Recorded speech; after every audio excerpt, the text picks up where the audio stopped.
25,000-এ gaming phone. हैं?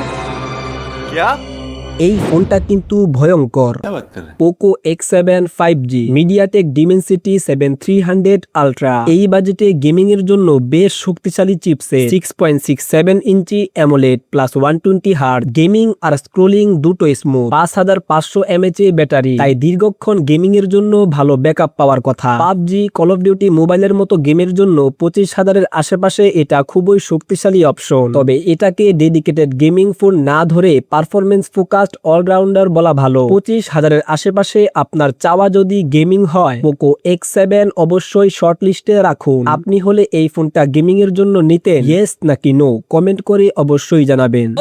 এই ফোনের বাংলাদেশি দাম পিন কমেন্টে দেওয়া আছে। আর আপনারা কি জানেন 20 আগস্ট 2026 আইকিউ ইন্ডিয়াতে একটি নতুন ফোন লঞ্চ করছে? এই সম্পর্কে বিস্তারিত জানতে নিচে ট্যাগ করা ভিডিওটা দেখে আসতে পারেন।